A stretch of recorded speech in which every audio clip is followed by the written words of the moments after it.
bright side. He says the Japanese just blew it. They didn't get our oil, and they didn't get our yards. 70 years ago, Japan was preparing to declare war on the United States.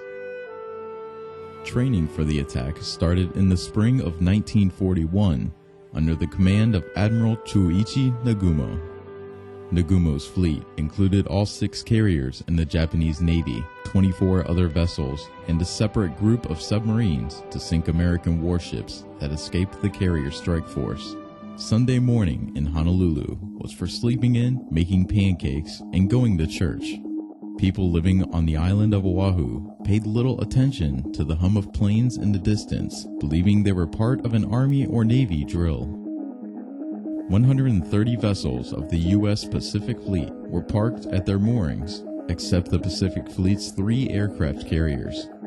The Japanese strike force took up position 230 miles north of Oahu. Early December 7th, there were men at their posts on base manning the watch.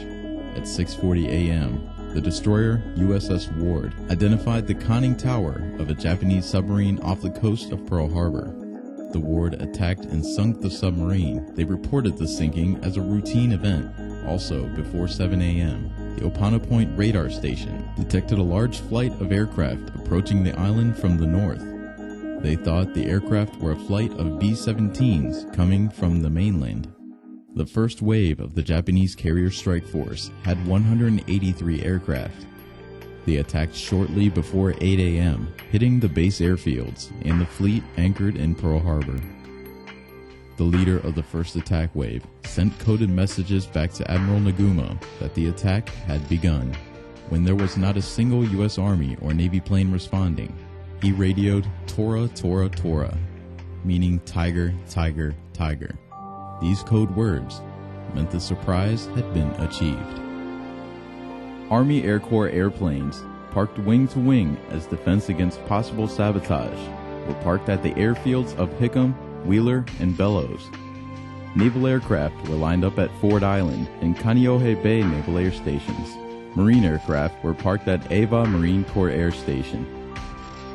The airfields were hit hard, destroying the aircraft before they could rise to intercept the Japanese. Hundreds of planes were destroyed on the ground, and hundreds of men were killed or wounded. The primary targets were the more than 100 ships anchored in Pearl Harbor, including the 8 battleships. USS Nevada, with their commander ashore, flooding below decks, and against incredible odds, got underway and headed to the channel to cheers from witnesses. The ship survived 3 bomb hits and kept moving, but the possibility of blocking the channel forced her courageous crew to beach the ship. I was on the West Virginia, which was a battleship, and it was the first ship that was sunk at Pearl. Many of the battleships were in the harbor, and half of them got sunk and half of them didn't, but I was on the first one down. USS West Virginia took 6 aerial torpedoes and then sunk into Pearl Harbor. USS Oklahoma, hit by 9 torpedoes, capsized in less than 12 minutes.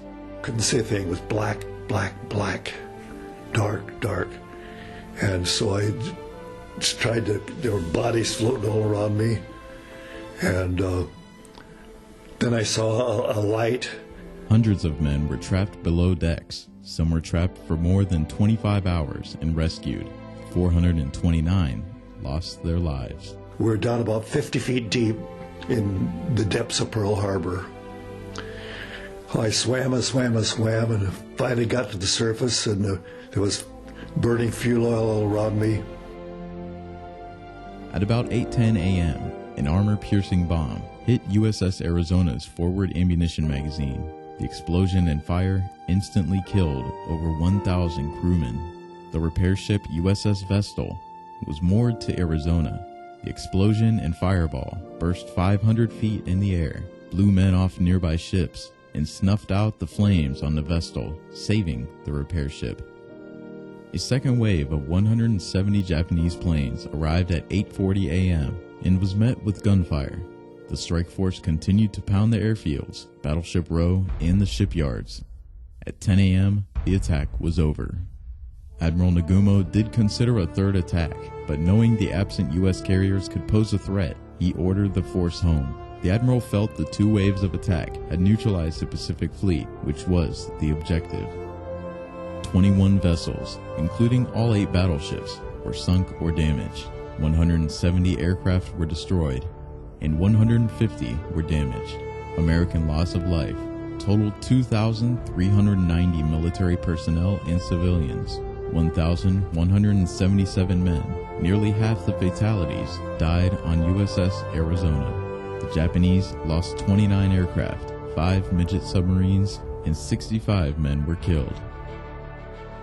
Surprisingly, a lot of people don't realize that we only lost 2 battleships. We lost Oklahoma and Arizona. Within weeks, 3 battleships were returned to service. Eventually, all but 3 of the ships sunk or damaged were completely repaired and returned to duty. The attack united a nation behind a complete commitment to victory in World War II. 44 months of war followed the attack on Pearl Harbor, and sea power determined the course of the struggle.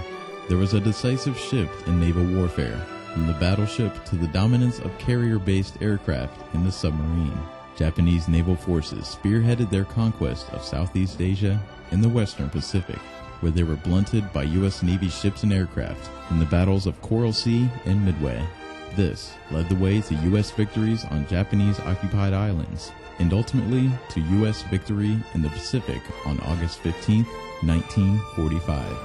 Throughout the latter half of the 20th century, America grew into a world superpower, with the responsibility to safeguard freedom and to answer the call when and where threatened. Our nation is grateful and indebted to those who gave their lives on December 7, 1941. We remain steadfast to the cry, "Remember Pearl Harbor," with a strong Navy that provides security, stability, and sea power for our people and around the globe.